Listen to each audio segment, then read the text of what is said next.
नमस्कार दोस्तों, मैं विकास शाक्य एक बार फिर से आप सबका स्वागत करता हूं अपने चैनल पर। और आज हम डिस्कस करने जा रहे हैं चैप्टर नंबर 2 भागवत गीता के श्लोक नंबर 34, 35 और 36 को। और हर बार की तरह इन श्लोकों को डिस्कस करने से पहले मैं एक बार फिर आपको बता दूं कि अगर आपको भागवत गीता ठीक से समझनी है, भागवत गीता के श्लोकों को सही से समझना है, तो भागवत गीता के चैप्टर नंबर 13 और 14 से आपको परा अपरा प्रकृति के 3 गुण, प्रकृति के 24 तत्व, मन बुद्धि अहंकार, शरीर के 5 कोश और किस तरीके से शरीर के इन 5 कोशों पर इन सभी गुणों का और 24 तत्वों का प्रभाव पड़ता है, इन सब के बारे में आप एक बार डिटेल स्टडी कर जाएंगे तो आपके लिए भागवत गीता के किसी भी श्लोक को समझना आसान होगा। बेसिकली ये जो फिगर है, ये जो फोटोग्राफ है बेसिकली जो मैं बनाता हूँ हर बार, इसको आप अपने दिमाग में हमेशा रखिए, तो आपको भागवत गीता के किसी भी श्लोक को समझने में कोई समस्या नहीं आएगी। ये समस्या बिल्कुल नहीं आएगी कि ऐसी बात भगवान कृष्ण अर्जुन से क्यों कह रहे हैं। अर्जुन के तो प्रश्न हैं, लेकिन ये उत्तर का हिस्सा है, इसलिए भगवान कृष्ण की बातें वो ऐसा क्यों कहना चाह रहे हैं उसका पूरी तरह से रहस्य खोल पाना तो संभव नहीं होता जो भगवान कृष्ण कहते हैं, लेकिन जो कुछ भी हमारे इस संसार में हमारे लायक है उसका अर्थ आप सही निकाल पाएंगे। ठीक है, इसीलिए ये चैप्टर नंबर 13 और 14 और उसके अलावा 3 उपनिषद जिनकी बात मैं हमेशा करता हूँ, मुंडक उपनिषद, मांडूक्य उपनिषद और एक उपनिषद और है केन उपनिषद। इन 3 उपनिषदों को आप जरूर पढ़ जाइए, जरूर समझ जाइए, तो आपको भागवत गीता के बाकी के श्लोकों को समझने में, बाकी के किसी भी चैप्टर को समझने में कोई प्रॉब्लम नहीं आएगी। तो आइए देखते हैं 34वें, 35वें और 36वें श्लोक में भगवान कृष्ण अर्जुन से क्या कह रहे हैं। 34वें श्लोक में भगवान कृष्ण, इन तीनों श्लोकों में बेसिकली भगवान कृष्ण उसको एक प्रैक्टिकलिटी बता रहे हैं, उसको बेसिकली एक कूटनीति यानी डिप्लोमेसी का जो बेसिक कॉन्सेप्ट है, हमारी फॉरेन पॉलिसी में जो काम आ सकता है। हमारी फॉरेन पॉलिसी जब हमारी जो होती है उसको अगर हमें मजबूत रखना है तो हमें किस चीज़ का ध्यान रखना चाहिए, राइट, उन चीज़ों के बारे में यहाँ बताया गया है। बेसिकली फॉरेन पॉलिसीज़ के लिए इंडिकेटर्स हैं ये तीनों श्लोक, किसी भी राजा के लिए, किसी भी देश के लिए, या अर्जुन जैसे किसी भी योद्धा के लिए। तो बेसिकली एक राजा की पॉलिसीज़ कब स्ट्रांग मानी जाती हैं और कब कमज़ोर हो जाती हैं, कब संसार में उनकी वैल्यू कम होने लगती है। भाई किसी देश की वैल्यू अगर पूरे संसार में कम होने लगी तो केवल और केवल देश के राजा की वैल्यू कम नहीं होती, इनफैक्ट उस संसार के हर व्यक्ति की, जो संसार में कहीं भी जाएगा, किसी भी देश में जाकर के विज़िट करेगा, वहाँ पर भी उसकी वैल्यू कम हो जाती है। तो राजा का कोई भी कर्म, राजा जो भी फॉरेन पॉलिसी बनाता है, उसके बेसिस पे जो भी उसके राज्य पर, उसके देश पर प्रभाव पड़ता है, वही प्रभाव पूरी की पूरी प्रजा पर पड़ने लगता है। उसके देश पर प्रभाव पड़ने का अर्थ ही है कि उसकी प्रजा पर उसके निर्णयों का, उसकी फॉरेन पॉलिसी का प्रभाव पड़ना। तो यही चीज़ होती है जब राजा निर्णय लेता है अपने, जिस तरह से अर्जुन ले रहा है, राजा जब उसी तरीके से निर्णय लेता है जिस तरह से अर्जुन, युधिष्ठिर या कोई भी ले रहा था, तो उसका क्या असर पड़ता है और क्या असर नहीं पड़ता है, और किन चीज़ों, कौन से निर्णय लेते समय और किन चीज़ों को करते समय हमें सावधानी बरतनी चाहिए, उन चीज़ों के बारे में एक इंडिकेशन इन 3 श्लोकों में मिलेगा। तो 34, 35 और 36 इन 3 श्लोकों में भगवान कृष्ण अर्जुन को यही बता रहे हैं कि जो डिप्लोमेसी होती है, जो पॉलिटिक्स होती है, उसमें तुम्हारे इस डिसीजन को किस तरीके से देखा जाएगा पूरी दुनिया में, वही बताने की कोशिश की जा रही है। 34वें श्लोक में भगवान कृष्ण अर्जुन से कहते हैं कि अगर तुम युद्ध छोड़ करके जाते हो तो लोग सदैव तुम्हारे अपयश का वर्णन करेंगे, यानी तुम्हें उल्टी सीधी बातें ही बोलेंगे। ठीक है, और सम्मानित व्यक्ति के लिए तो अपयश यानी अपमान मृत्यु से भी बढ़कर है। ये बात बिल्कुल सही है कि अपमान जो है वो मृत्यु से भी ज़्यादा बढ़कर हो जाता है। किसके लिए? जो व्यक्ति सम्मानित रहा हो। अर्जुन एक सम्मानित योद्धा था, बड़े सम्मान से लोग उसका सत्कार करते थे। बहुत से ऐसे योद्धा जो अर्जुन से छोटे थे, जो नए नए धनुर्धारी थे, जो नया नया धनुष चलाना सीखते थे, उसे अपना गुरु तक मानते थे। सामने अर्जुन को देख करके उसके पैरों में गिर जाते थे, अपना गुरु मानते थे, अपना आदर्श मानते थे, अपने आदर्श के पैरों में गिर जाते थे। ऐसे ऐसे योद्धा हुए थे उस समय जो अर्जुन को अपना आदर्श मानते थे, जो इतना सम्मानित था। और ऐसा सम्मानित व्यक्ति अगर इस समय युद्ध को छोड़ेगा तो भगवान कृष्ण कह रहे हैं कि तुम्हें केवल और केवल गलत बातें ही सुनने को मिलेंगी अपने बारे में, तुम्हारा अपयश ही होगा। ठीक है, तुम्हारा जब अपयश होगा तो वो तुम्हारे लिए मृत्यु से भी बढ़कर है। इसलिए भागो नहीं, यहाँ से जाओ नहीं, मृत्यु को प्राप्त हो जाओ, वो ज़्यादा अच्छा है इस लड़ाई को लड़ते हुए, लेकिन यहाँ से जाओ मत। क्यों? क्योंकि जो अपयश है, जो अपमान है किसी भी सम्मानित व्यक्ति के लिए, उसकी मृत्यु से भी ज़्यादा दुखदायी होता है। आप खुद सोच करके देखिए, बहुत से लोग जब बहुत ज़्यादा सोसाइटी में उनको प्रॉब्लम्स होने लगती है और कहीं ना कहीं वो रिस्पेक्टेड पर्सनालिटी रहे होते हैं, लोगों के बीच में उनकी पैठ रही होती है, और अचानक से अगर उनके जीवन में कुछ ऐसा हो जाए, कोई गलत आरोप लग जाए या फिर उनकी छवि धूमिल होने लगे, तो कई बार आपने देखा होगा कि उन्होंने अवसाद में आकर के या डिप्रेशन में आकर के आत्महत्या कर ली। या इस तरह की चीज़ें हो जाती हैं। तो अपयश जो होता है वो मृत्यु से भी बढ़कर होता है, यही चीज़ भगवान कृष्ण यहाँ पर बता रहे हैं। और यहाँ पर केवल अर्जुन के पर्सपेक्टिव से देखो तो आपको बात समझ में आ रही होगी, लेकिन यही चीज़ किसी देश के पर्सपेक्टिव में, किसी देश के राजा के पर्सपेक्टिव में देखिए कि अगर कोई राजा उस लड़ाई से भाग जाए जिस लड़ाई में पार्टिसिपेट करना उसका ज़रूरी था, वो इतना ताकतवर था कि उसने अपनी ताकत पूरी दुनिया को दिखाई, पूरी दुनिया में दुनिया के देशों की फॉरेन पॉलिसीज़ चेंज करने पे उसने दुनिया के देशों को मजबूर कर दिया। और आज जब दुनिया को उसके हथियारों की, उसकी ताकत की आवश्यकता थी तो वो पीछे हट गया। तो अर्जुन की जगह आप किसी ताकतवर देश को रख करके देखिए और आप देखिए कि क्या होता है। अगर अर्जुन वो कर देता तो क्या होता, अगर वो चला जाता तो क्या होता। आप आज के समय के हिसाब से भी समझ सकते हैं, आज का समय भी वैसा ही है। कुछ देश ऐसे हैं जो ताकतवर हैं, जिनकी ताकत इस संसार को सुख और शांति की तरफ ले जा सकती है। वो लोग जो संसार से डेमोक्रेसी ख़त्म कर सकते हैं, जो संसार से धर्म का नाश कर सकते हैं, लोगों के अधिकार छीन सकते हैं, संसार में अशांति फैला सकते हैं, तलवार के दम पर, बंदूक के दम पर लोगों को कैद कर सकते हैं, वैसी स्थितियां बन रही हैं। फिर भी कुछ ऐसे देश हैं जो सामर्थ्यवान होते हुए भी शांत बैठे हैं। अगर ये शांत बैठे रहे तो वही हालत होगी जो तब होती जब अर्जुन लड़ाई छोड़ करके चला जाता। तो यही चीज़ यहाँ पर फॉरेन पॉलिसी के रिस्पेक्ट में आप देखिए कि अगर कोई देश ऐसा है, अगर इस तरह की डिसीजन लेता है तो उसे सोच समझ करके डिसीजन लेने चाहिए कि उसकी फॉरेन पॉलिसी कैसी होनी चाहिए। और अगर उसकी पॉलिसी ऐसी है कि वो दुनिया का जो है नेता है या दुनिया की रक्षा कर सकता है, संसार की रक्षा कर सकता है, ठीक है, तो उस केस में क्या होगा, उसे इस तरह की किसी भी लड़ाई से पीछे नहीं हटना चाहिए। अगर पीछे हटता है तो उसका अपमान ही होगा। आप इसे समझ सकते हैं कि आज के समय में आपके लिए समझना बहुत आसान होगा। ये जितने भी भागवत गीता के श्लोक हैं, आपने देखा होगा कि जितने भी श्लोक आजकल हम पढ़ रहे हैं या जब से ये भागवत गीता हमने पढ़ी है, वो सारे जो सारा वातावरण, वो सारा का सारा माहौल अपने आप क्रिएट होता है हमारे चारों तरफ इन श्लोकों को समझने के लिए। तो ये जो कुछ हो रहा है इसे कोई साधारण घटना ना समझिए। ये जितने श्लोक आप पढ़ रहे हैं, समझ रहे हैं, इनको आज के परिप्रेक्ष्य में ठीक से समझ लीजिए। ये आने वाले समय में आज की जो राजनीति है वो कल का इतिहास बनेगी। तो आने वाले समय में जो चीज़ें आप समझ रहे हैं, ये कल के आने वाले समय में जब इतिहास के रूप में लिखा जाएगा तो ये समझ करके लोग सही निर्णय ले पाएंगे। इसीलिए कोई भी समय और कोई भी काम जो आप करते हैं, भले ही उसको कोई देख ना रहा हो या बहुत कम लोग देख रहे हो, कभी ये मत सोचिए कि इसे कितने लोग देख ही रहे होंगे या इसे कितने लोग जानते ही होंगे या कितने लोग सुनेंगे। इसकी परवाह मत कीजिए। ये सारा का सारा भागवत गीता पढ़ते कितने लोग हैं, लेकिन फिर भी देखिए आज आपके सामने ये चीज़ है। आने वाली पीढ़ियों को ये पता है, हमें आपको पता है, ठीक है, कि ये सारी चीज़ें क्यों लिखी गई हैं, कैसे बताई गई हैं। तो यहाँ पर एक फॉरेन पॉलिसी के फेलियर का इंडिकेशन बताया गया है। अर्जुन का फेलियर, एक क्षत्रिय यानी एक देश, एक राजा की फॉरेन पॉलिसी का फेलियर कैसे हो सकता है वो यहाँ समझाया गया है। और आज के समय के हिसाब से आप इसे अच्छे से समझ सकते हो कि ये क्यों सच है, आप अनुभव कर सकते हो कि ये सच है, ठीक है।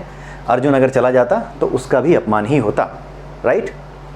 अब यहाँ पर भगवान कृष्ण वो बता रहे हैं जो प्रैक्टिकल पॉलिटिक्स होती है।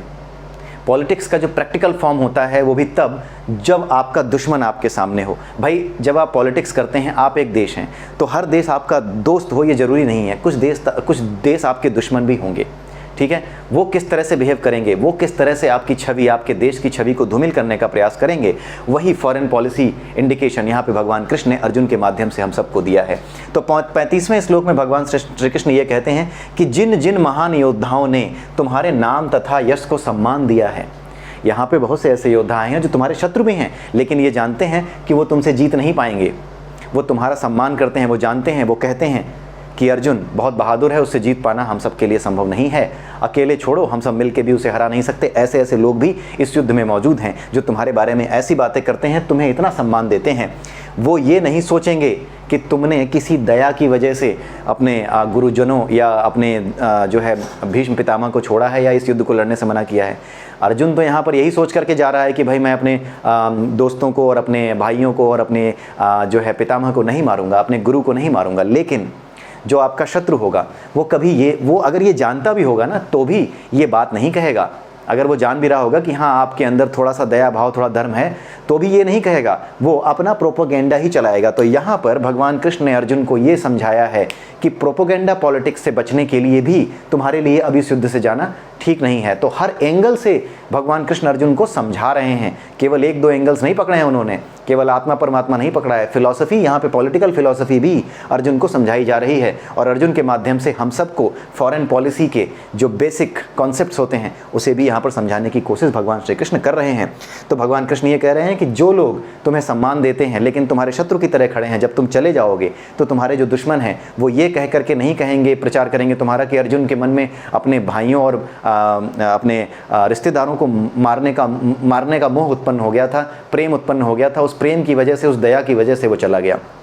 ये नहीं कहेंगे, वो यही कहेंगे कि डर के मारे अर्जुन इतनी बड़ी सेना देख करके, जिसमें कि भीष्म पितामह हैं जो मारे नहीं जा सकते, जिसमें कि द्रोणाचार्य हैं जिनको कोई उनका शिष्य हरा नहीं सकता सीधी लड़ाई में, ये सारे योद्धा, इनको देख करके अर्जुन डर के मारे भागा है, ये कहेंगे। भले ही वो जान रहे हो फिर भी गलत प्रचार ही करेंगे, क्योंकि दुष्प्रचार पॉलिटिक्स का जो प्रोपोगेंडा होता है वो पॉलिटिक्स का बहुत बड़ा हथियार होता है। प्रोपोगेंडा पॉलिटिक्स का इतना बड़ा हथियार होता है कि बड़ी बड़ी सरकारें तक गिरा देता है। तो यही चीज़ भगवान कृष्ण अर्जुन को यहाँ समझा रहे हैं कि प्रोपोगेंडा पॉलिटिक्स भी शुरू हो जाएगी और तुम्हारे भाई तो हार ही जाएंगे इस युद्ध को तुम्हारे जाने के बाद।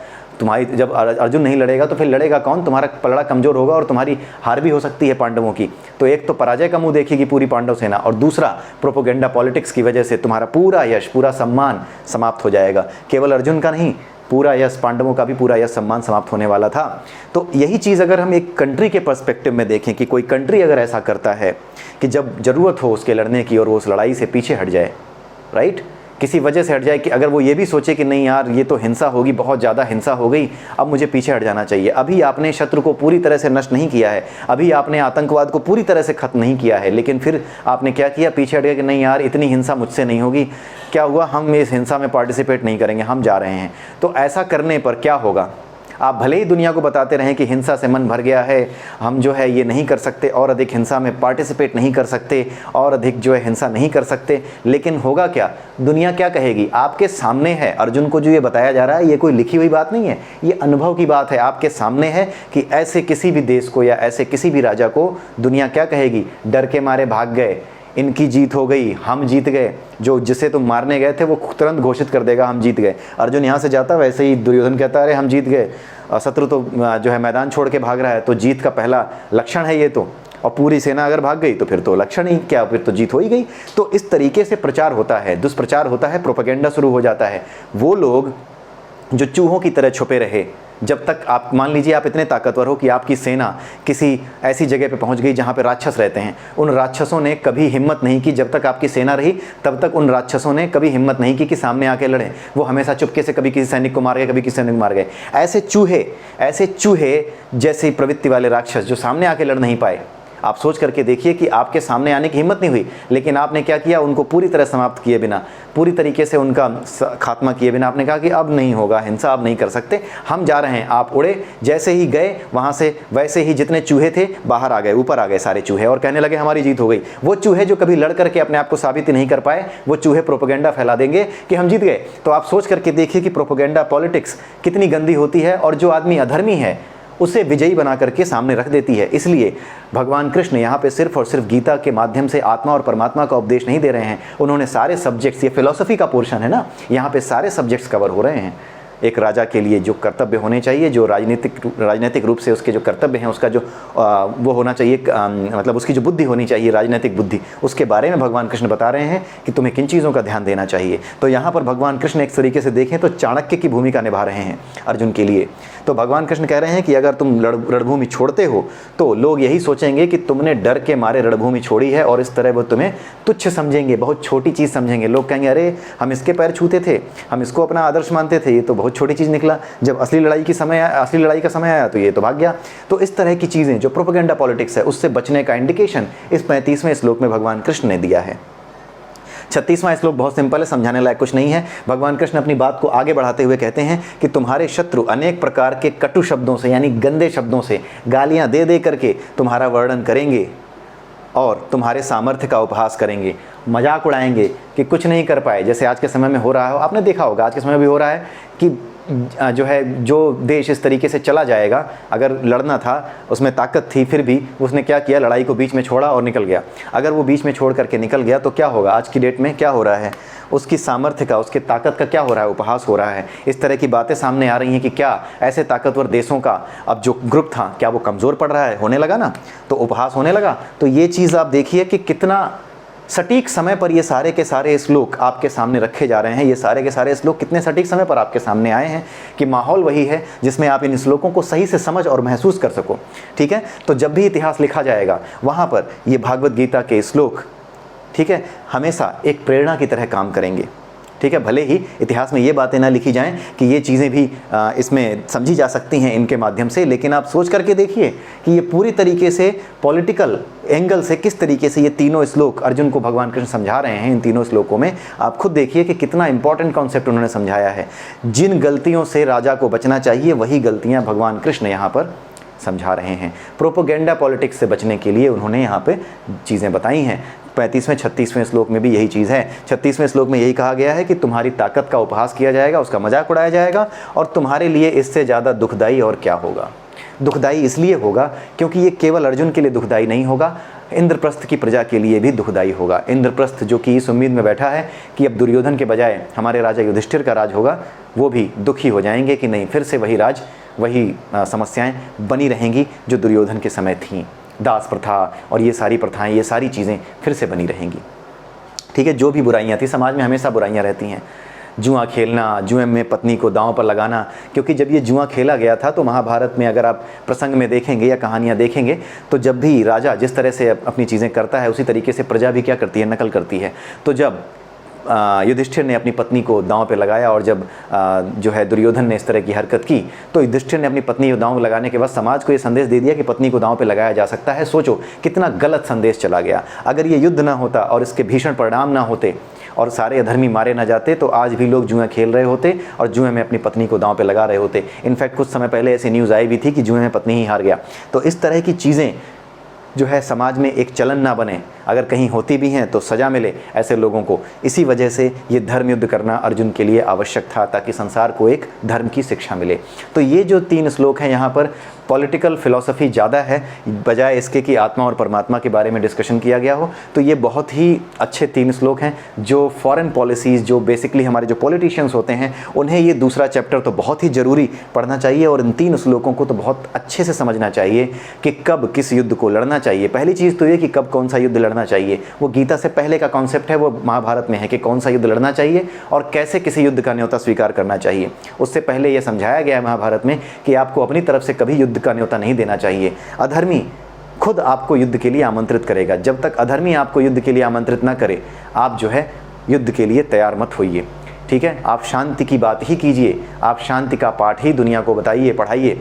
क्यों? क्योंकि अधर्मी ऐसा होता है कि जब उसका अंत आता है तो वो किसी भी कीमत पर धर्म को युद्ध में खींच लेता है। जो धर्म के रास्ते पे है उन्हें युद्ध में खींच लेता है। तो उसे खुद ये काम करने दीजिए, उसे खुद युद्ध के मैदान में आने दीजिए। आप कभी युद्ध के मैदान में मत जाइए, लेकिन युद्ध की तैयारी करते रहिए। आपने महाभारत में देखा होगा, जब कौरवों को अज्ञातवास हुआ था तो जब भगवान कृष्ण उनसे मिलने गए थे तो उन्होंने बोला था कि भगवान शिव की उपासना करो अर्जुन, तुम माता दुर्गा की उपासना करो अर्जुन, तुम तरह तरह के अस्त्र इकट्ठे करो, क्योंकि ऐसा नहीं है कि दुर्योधन चुप बैठा होगा, वो तुम्हें जानवरों की तरह खोज रहा होगा, पागलों की तरह खोज रहा होगा कि किसी तरीके से तुम्हारा अज्ञातवास भंग कर दें ताकि उसके बाद तुम्हें फिर से अज्ञातवास पे भेज दिया जाए।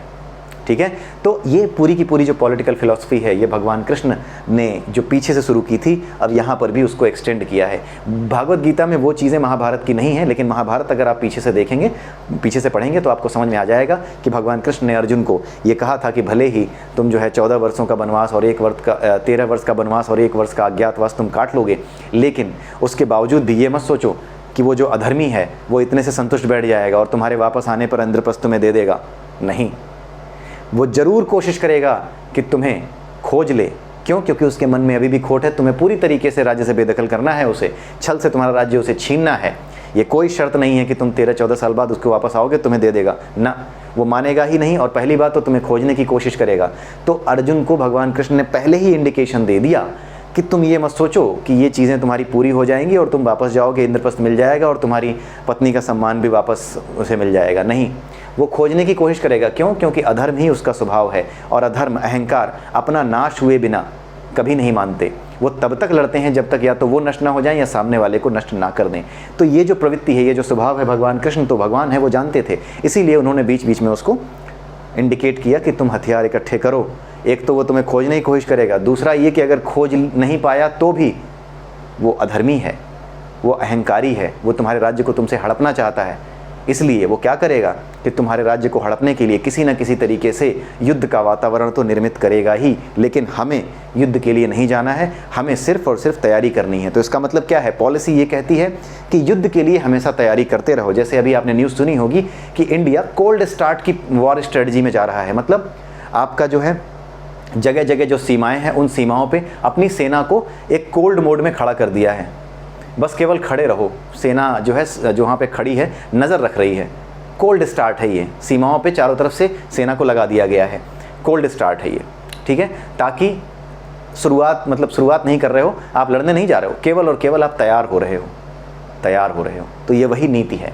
तो ये नीति सही है कि आप कोल्ड स्टार्ट मोड में रहिए तब जबकि आपको दुश्मन के इंटेंशंस का अंदाज़ा हो गया हो। जैसे आज के समय में हमारा जो पड़ोसी बेटा है, जो है नालायक बेटा, वो नालायक बेटा ये सोच रहा है कि अब आतंकवादियों का राज हमारे बगल में आ गया है, तो ये आतंकवादी हमारे साथ मिल करके अब जो है कश्मीर हड़प लेंगे। तो इस तरह की चीज़ों को सोचने की वजह से, जैसे दुर्योधन था ना, वो सोच रहा था कि अज्ञातवास को भंग कर देंगे, ठीक उसी तरीके से इस समय हमारे बगल में जो दुर्योधन बैठा है वो यही सोच रहा है कि किसी तरीके से इनका साथ मिलेगा तो हम मौका पाते ही इन पे अटैक कर देंगे। लेकिन जो अगर देश में ऐसी सरकारें हों जो कि इन चीज़ों पे ध्यान न दें, दूरदर्शी ना हों, उनके पास कृष्ण जैसी बुद्धि ना हो या कृष्ण जैसा ज्ञान ना हो, या उन्हें कोई ये चीज़ें बताने वाला ना हो, उनकी बुद्धि आध्यात्मिक ना हो, आध्यात्मिक विज्ञान या आध्यात्मिक राजनीति का उनको समझ ना हो, तो वो क्या करेंगे? वो शांत बैठे रहेंगे, देखेंगे होगा जब देखा जाएगा। लेकिन नहीं, यहाँ पर ठीक वही भारत कर रहा है जो कि भगवान कृष्ण ने अर्जुन को सलाह दी थी कि कुछ भी हो, भले ही ऐसा लग रहा है कि सब कुछ समझौता हो गया है, भले ही दुर्योधन ने ये बोल दिया है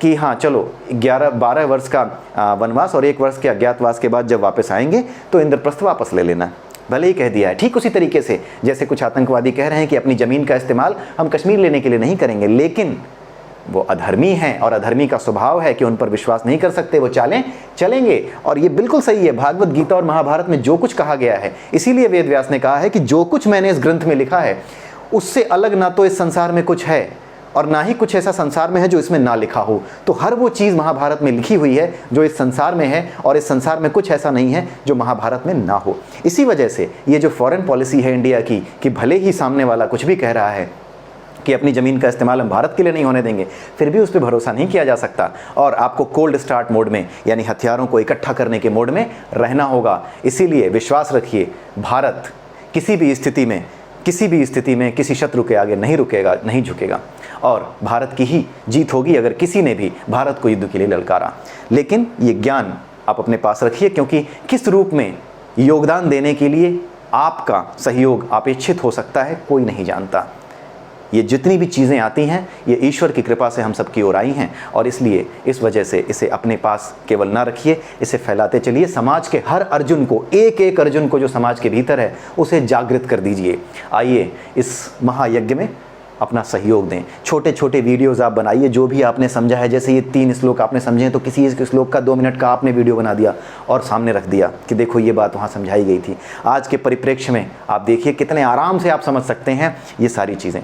तो आई होप कि आपको ये वीडियो बहुत पसंद आया होगा, और इसी के साथ आज के इस वीडियो को मैं समाप्त करता हूँ। अगले वीडियो में मैं फिर मिलूँगा आपके साथ कुछ नए श्लोकों के साथ। तब तक के लिए नमस्कार, जय श्री राधे।